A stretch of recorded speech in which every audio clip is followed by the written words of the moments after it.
Welcome to the Combative Nerds Podcast. Join us.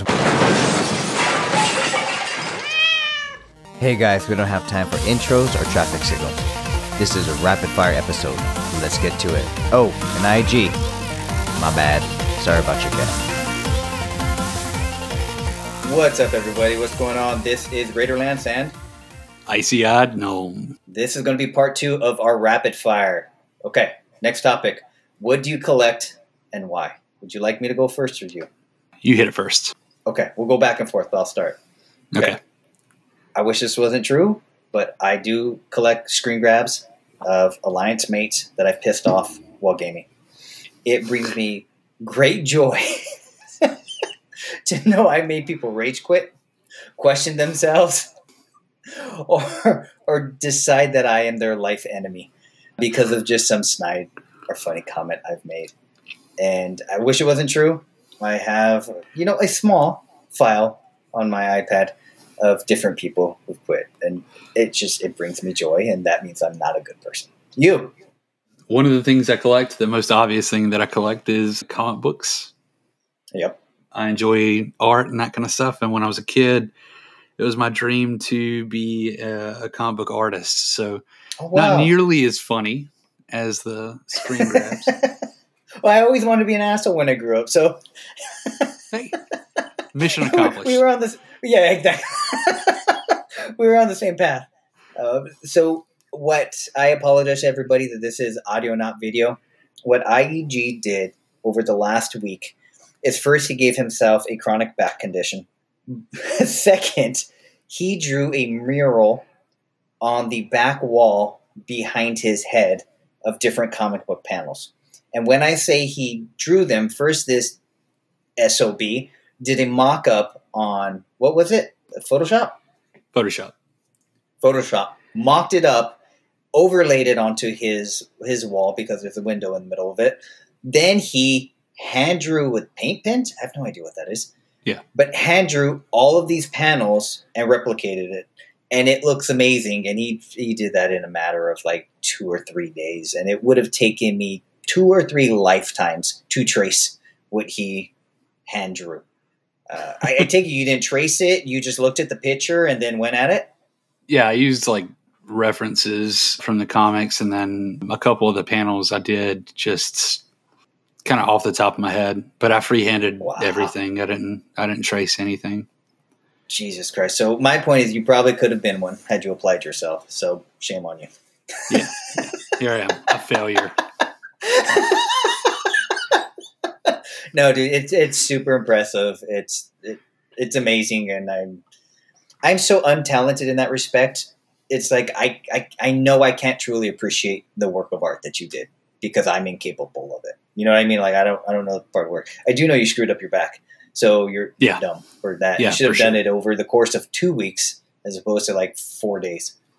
So yes, to me that is the quintessential comic book fan when you turn your house into a comic strip. Let's see, for me. Next, I collect Transformers. And so when I grew up, Transformers was one of my favorite shows. I have a number of G1, Generation 1. So I have the original Optimus Prime, Omega Supreme, Jetfire, the one that looks like from the Robotech series, not the actual show. I think it's like the Valkyrie VR1 or something like that. Then, I've got half of the Dinobots. My brother also had a G1 collection. So I kept those. I still have them in my attic.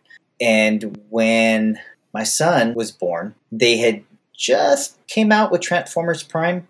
It is a CGI rendition and a rewriting of a story. I think it's called the Aligned Continuity Universe.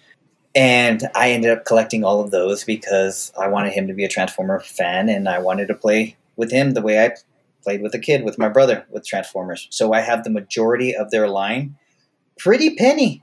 I'm not going to lie. I probably should have stuck it in a 401k because plastic is not going to go up in value. So yeah, I have a pretty large collection of the Transformers Prime line of toys. That's awesome. So I collect action figures as well. Most of my stuff is comic book related, I'm not going to lie. But I collect action figures, specifically the McFarlane line of DC action figures. Oh, I didn't know. Damn. Yeah, huge collection of DC characters, but I've only got a few of the complete collections. Most of my stuff is just like the Batman or the Superman of whatever set he comes out with. And then I've got like a few of his Spawn characters as well. Okay, so explain to me the McFarlane line. Here's my basis of knowledge for him. I know he created Spawn. I know Marvel brought him over, and he drew amazing stuff. A lot of my favorite Spider-Man art was from McFarlane. And then I think which mutants did he do? Did he do New Mutants, or was it X-Men? Yeah, so Todd McFarlane is like really diverse. He is like done a little bit of everything. So okay. He worked for DC and Marvel off and on, and then I didn't know that. Early 90s, he started Image Comics with a couple of different people from Marvel who had left. Okay. And then they created Spawn. And so then Spawn became super successful. And then there were a lot of other Image Comics that were also, similarly successful. But he's done like some guest artwork kind of along the way. He really is like an artist. He does like a lot of stuff on his Instagram account and whatever, where he'll do like quick 5-minute drawings of Spider-Man, because that's one of his most famous Marvel characters. He's also the co-creator of Venom. I didn't know that either. So he co-created Venom and worked on things like Lethal Protector and some of the most famous comics that some of these now movies are being made off of. That kind of makes sense, because Venom and Spawn are a little similar, if you ask me. I think you just recycled that idea. Yeah, the artwork at least. Yeah. Anti-heroes with similar styles. I don't think he had a hand in Carnage, but it was definitely inspired by Venom, right? So, of course, he's the reason for a lot of these kind of spin-off characters and that kind of stuff. And his art style is very unique. But he has like an exclusive line of toys, and the thing about McFarlane Toys is that he makes it a point to kind of get in tune with his fan base and make sure that they have the things that are important to them, like the points of articulation, the level of detail, and that kind of stuff. So he has artist proofs and that kind of stuff that he'll go over, and they'll deliver them to him, and he'll look them over like himself, right? He has to. Any McFarlane toy that you see has been approved by Todd McFarlane himself. So it's really awesome to have some of those characters, because a lot of them have like really ornate details and have full points of articulation, and they're really awesome figures. They're really like models, almost like the Transformer Masterpiece class. Like you showed me the Batman one, and I always forget, what is the name of that graphic novel? That Dark Knight series, Frank Miller's Dark Knight.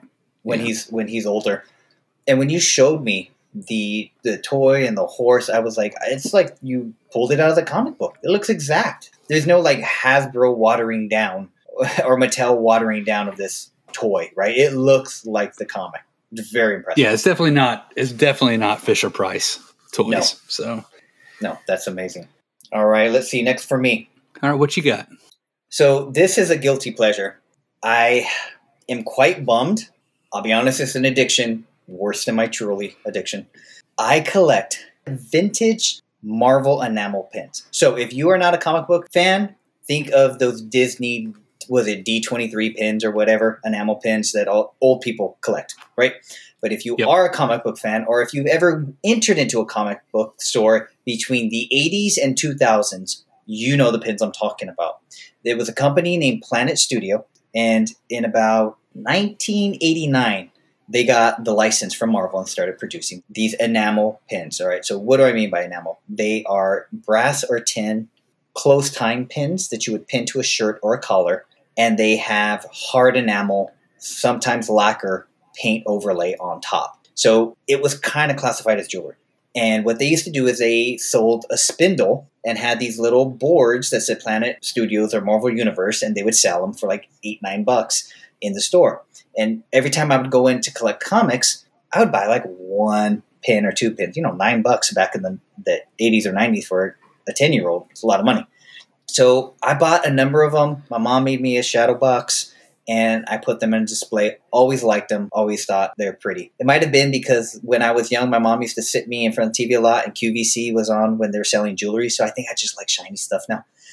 And so I ended up liking these things probably more than my comics. Don't laugh too hard, you asshole. So, look, if urban rappers can like shiny stuff, so can I, okay? It's like a brooch for men. Pretty much. So I bought a number of them. I kind of lost track and, got busy with school and all that other stuff. So I get like most people during the pandemic, I started doing other stuff and I wanted to spend more time with my kids because he could only play with my Transformer toys for so long, right? And he really liked the pins as well. So I said, let's try to find them. Went to the comic book store, used to have them, and they said, no, those are all gone. We do Fig Pin now. And I'm like, those look like crap. So then I said, well, let's go on eBay. And I went down the rabbit hole, and essentially my Planet Studio pin collection now is going to be my son's college fund, right? He's going to have to sell those to pay for his school because I haven't saved anything for him. But he has some really nice shiny pins.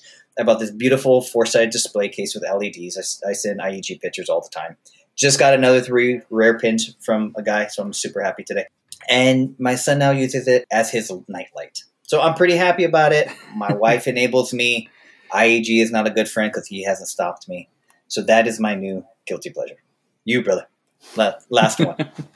So I have obviously comic books and I have action figures. I also collect like DVDs, digital media, and art of movies that I love. So I have like comic book movie posters and like the entire Star Wars film collection and DC and Marvel movies. Like my goal is to have everything that's ever been produced, Marvel / DC on video in my hands. Quick question. I was a big DVD collector back in the day, and once my brother turned me on to the Apple store, now I do everything digital because I don't want the space. But it sounds like you're collecting it in your hand, almost like people collecting Blu-rays. Or not Blu-rays, I'm sorry. What were the laser discs? Right. Interesting. Yeah, so if you got the room.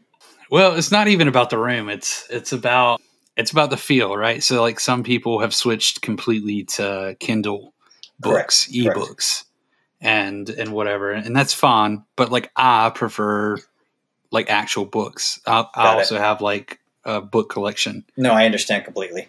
But I prefer the look and the feel and that kind of stuff. But there are a lot of movies that have not been converted digitally. So if you don't have a DVD, even if it's like a knockoff DVD, you're not going to be able to get it. So there's a lot of those out there. And what about all the Disney Plus Marvel content creation, right? You're not going to be able to get your hands on physical of that unless they come out with some bomb volume of all their shows. Oh, you'll be able to get it. Really? Like there's always somebody like who's selling it on eBay. He's referring to China. Or the flea market. Yeah, exactly. All right, Brother Bob. That is awesome. We will end it here, and then we will get to our next subject. That's it. That's our show. Join IEG and myself for part 3 of our next rapid fire episode, where we will be discussing Ant-Man and the Wasp: Quantumania. Please do us a favor and like, subscribe, share this podcast so we can get some traction.